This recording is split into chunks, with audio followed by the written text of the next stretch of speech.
तुलसी काव्य में लोक धर्म और मर्यादावाद भाग 1। आचार्य रामचंद्र शुक्ल। कर्म, ज्ञान और उपासना लोक धर्म के ये तीन अवयव जन समाज की स्थिति के लिए बहुत प्राचीन काल से भारत में प्रतिष्ठित हैं।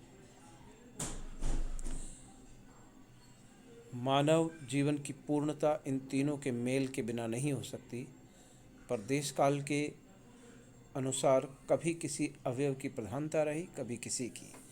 ये प्रधानता लोक में जब इतनी प्रबल हो जाती है कि दूसरे अवयवों की ओर लोक की प्रवृत्ति का अभाव सा होने लगता है, तब साम्य स्थापित करने के लिए शेष अवयवों की ओर जनता को आकर्षित करने के लिए कोई न कोई महात्मा उठ खड़ा होता है। एक बार जब कर्मकांड की प्रबलता हुई, तब याज्ञवल्क्य के द्वारा उपनिषदों के ज्ञान कांड की ओर लोग प्रवृत्त किए गए। कुछ दिनों में फिर कर्मकांड प्रबल पड़ा और यज्ञों में पशुओं का बलिदान धूमधाम से होने लगा।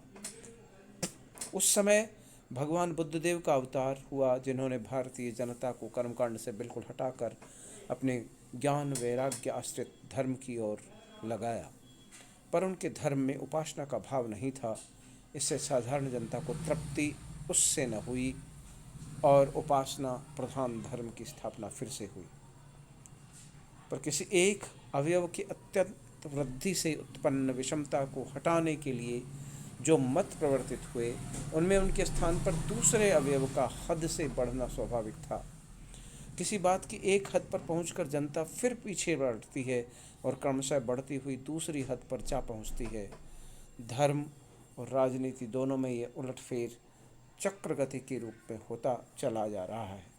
जब जन समाज नई उमंग से भरे हुए किसी शक्तिशाली व्यक्ति के हाथ में पड़कर किसी एक हद से दूसरी हद पर पहुंचा दिया जाता है, तब काल पाकर उसे फिर किसी दूसरे के सहारे किसी दूसरी हद तक जाना पड़ता है। जिन मत प्रवर्तक महात्माओं को आजकल की बोली में हम सुधारक कहते हैं, वे भी मनुष्य थे। किसी वस्तु को अत्यधिक परिमाण में देख जो विरक्ति या द्वेष होता है, वह उस परिणाम के ही प्रति नहीं रह जाता, किंतु उस वस्तु तक पहुंच जाता है। चिढ़ने वाला उस वस्तु की अत्यधिक मात्रा से चिढ़ने के स्थान पर उस वस्तु से ही चिढ़ने लगता है और उससे भिन्न वस्तु की ओर अग्रसर होने की और अग्रसर करने में परिमिति या मर्यादा का ध्यान नहीं रखता। इससे नए नए मत प्रवर्तकों या सुधारकों से लोक में शांति स्थापित होने के स्थान पर अब तक अशांति ही होती रही है। धर्म के सब पक्षों का ऐसा सामंजस्य, जिसमें समाज के भिन्न भिन्न व्यक्ति अपनी परिस्थिति और बुद्धि विवेक के अनुसार धर्म का स्वरूप ग्रहण कर सकें, यदि पूर्ण रूप से प्रतिष्ठित हो जाए तो धर्म का रास्ता अधिक चलता हो जाए। उपर्युक्त सामंजस्य का भाव लेकर गोस्वामी तुलसीदास की आत्मा ने उस समय भारतीय जन समाज के बीच अपनी ज्योति जगाई, जिस समय नए नए संप्रदायों की खींचतान के कारण आर्य धर्म का व्यापक स्वरूप आंखों से ओझल हो रहा था। एकांग दर्शिता बढ़ रही थी। जो एक कोना देख रहा पाता था, वह दूसरे कोने पर दृष्टि रखने को भी बुरा भला कहता था। शैवों और वैष्णवों, शाक्तों और कर्मठों की तू मैं तो थी ही, बीच में मुसलमानों से अविरोध प्रदर्शन करने के लिए भी अनपढ़ जनता को साथ लाने वाले कई नए नए पंथ निकल पा चुके थे, जिनमें एकेश्वरवाद का कट्टर स्वरूप, उपासना का आशिक रंग ढंग, ज्ञान विज्ञान की निंदा, विद्वानों का उपहास, वेदांत के 4 प्रसिद्ध शब्दों का अनधिकार प्रयोग आदि सब कुछ हुआ। परलोक को व्यवस्थित करने वाली वह मर्यादा न थी जो भारतीय आचार्य धर्म का प्रधान लक्षण है। जिस उपासना प्रधान धर्म का जोर बुद्ध के पीछे बढ़ने लगा, वह उस मुसलमानी राजत्व काल में आकर, जिसमें जनता की बुद्धि भी पुरुषार्थ के ह्रास के साथ साथ शिथिल पड़ गई थी, कर्म और ज्ञान दोनों की उपेक्षा करने लगा था। ऐसे समय में इन नए पंथों का निकलना कुछ आश्चर्य की बात नहीं थी। इधर शास्त्रों का पठन पाठन कम लोगों में रह गया, इधर ज्ञानी कहलाने की इच्छा करने वाले मूर्ख बढ़ रहे थे, जो किसी सतगुरु के प्रसाद मात्र से ही अपने को सर्वज्ञ मानने के लिए तैयार ही बैठे थे। अतः सतगुरु भी इन्हीं में से निकल पड़ते थे, जो धर्म का कोई एक अंग नोच कर एक और भाग खड़े होते थे, और कुछ लोग झांझ जंजीर लेकर उनके पीछे हो लेते थे। दंभ बढ़ रहा था। ब्रह्म ज्ञान बिनु नारिन नर कहीं न दूसरी बात। ऐसे में दोनों ने भक्ति को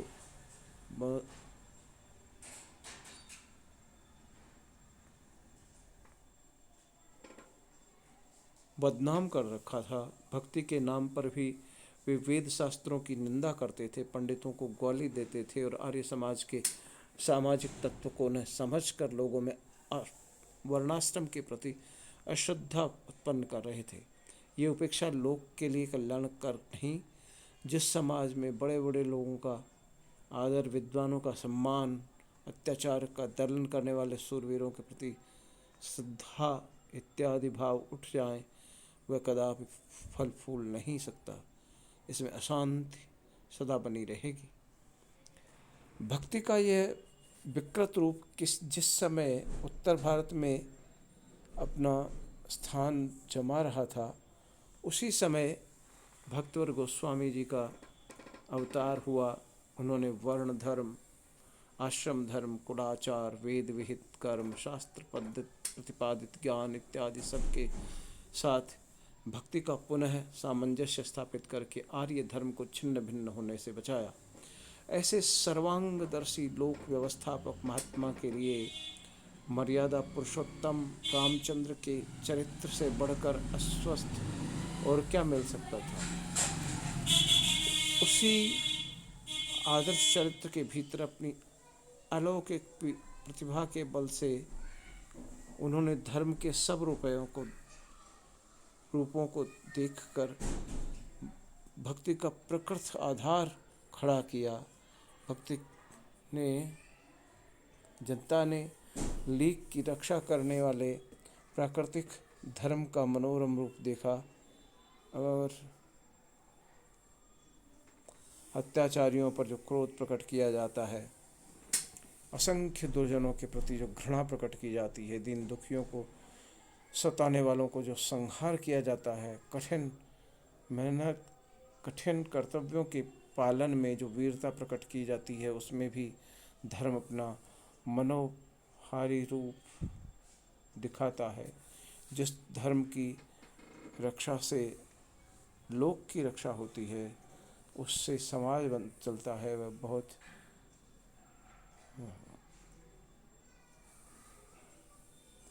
वह वही व्यापक धर्म है। सत और असत, भले और बुरे दोनों के मेल का नाम संसार है। पापी और पुण्यात्मा, परोपकारी और अत्याचारी, सज्जन और दुर्जन साथ से संसार में रहते आए हैं और रहेंगे। सगुण क्षीर गुण अवगुण जलताता, मिलन रचई परपंच विधाता। संसार जैसा है वैसा मानकर उसके बीच में से एक एक कोने को स्पर्श करता हुआ जो धर्म निकलेगा, वही धर्म लोक धर्म होगा। जमीन के जिस किसी एक अंग मात्र को स्पर्श करने वाले धर्म लोक धर्म नहीं है। जो धर्म उपदेश द्वारा न सुधरने के वाले दुष्टों और अत्याचारियों को दुष्टता के लिए छोड़ते थे, उनके लिए कोई व्यवस्था न करे, ये लोक धर्म नहीं, व्यक्तिगत साधना है। ये साधना मनुष्य की वृत्ति को ऊंचे से ऊंचे ले जा सकती है, जहाँ वह लोक धर्म से परे हो जाती है।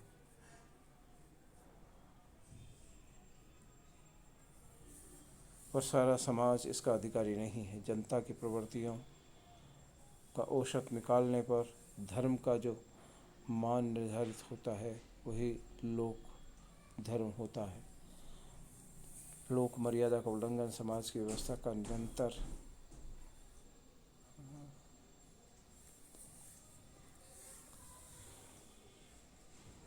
लोक मर्यादा का उल्लंघन, समाज की व्यवस्था का तिरस्कार, अनधिकार चर्चा, भक्ति और साधुता का मिथ्या दंभ, मूर्खता छिपाने के लिए वेद शास्त्र की निंदा, यह सब बातें ऐसी थी जिनसे गोस्वामी जी की अंतरात्मा बहुत व्यथित हुई। इस दल का लोक विरोधी स्वरूप उन्होंने खूब पहचाना। अशिष्ट संप्रदायों का औद्धत्य गोस्वामी जी नहीं देख सकते थे। इसी औद्धत्य के कारण गुप्त विद्वान और कर्मठ भी भक्तों को उपेक्षा की दृष्टि से देखने वाले थे, जैसा कि गोस्वामी जी के इन वाक्यों से प्रकट होता है। कर्म कठमलियाँ कहे ज्ञानी ज्ञान विहीन,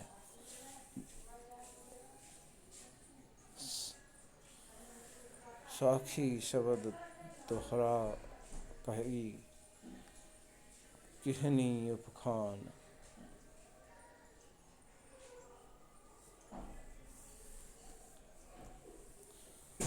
धर्म व्यवस्था के बीच ऐसी विषमता उत्पन्न करने वाले नए नए पंथों के प्रति इन्हीं से उन्होंने अपनी चिड़ कई जगह प्रकट की है। सुमति संगत हरि भगति पथ, संयुत बिरति विवेक, तेहि परिहरि विमोह बस, कल्प पंथ अनेक, सखी शब्दी को दोहरा कही किहनी उपखान, भगत निरूप भगति कलि निंदई वेद पुराण। उत्तरकांड में कलि के व्यवहारों का वर्णन करते हुए वे इस संग में कहते हैं कि बाद ही शूद्र द्विजजन मन हम तुमते कछु घाट, जानई ब्रह्म सो विप्रवर, आखिर दिखावई ढाट।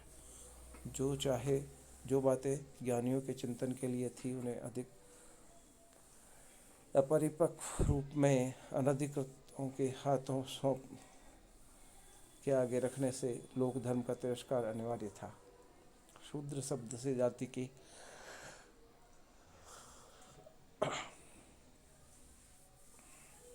नीचता मात्र से अभिप्राय नहीं है।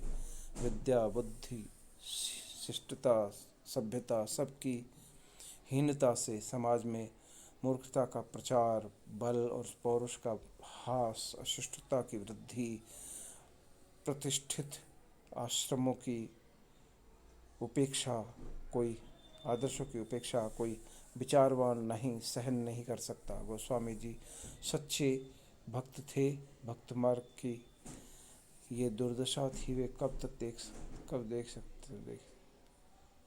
गोस्वामी जी सच्चे भक्त थे। भक्ति मार्ग की दुर्दशा से वे कब देख सकते थे। लोक विहित आदर्शों की प्रतिष्ठा फिर से करने के लिए, भक्ति के सच्चे सामाजिक आधार फिर से खड़ा करने के लिए उन्होंने रामचरितमानस का आश्रय लिया, जिसके बल से लोगों ने फिर धर्म के जीवन व्यापी स्वरूप का साक्षात्कार किया और उस पर मुग्ध हुए। कल कुल विभंजनी राम कथा पर घर घर धूमधाम से खेली। हिंदू धर्म में नई भक्ति का संचार हुआ। श्रुति सम्मत हरिभक्ति की ओर जनता फिर से आकर्षित हुई। रामचरितमानस के प्रसाद से उत्तर भारत में सांप्रदायिकता का वह उच्छृंखल रूप अधिक न उछड़ने पाया, जिसने गुजरात आदि में वर्ग को वैदिक संस्कारों से एकदम विमुक्त कर दिया था। दक्षिण में शैवों और वैष्णवों का घोर द्वंद्व खड़ा किया था। यहाँ की किसी प्राचीन पुरी में शिवकाशी और विष्णुकाशी के समान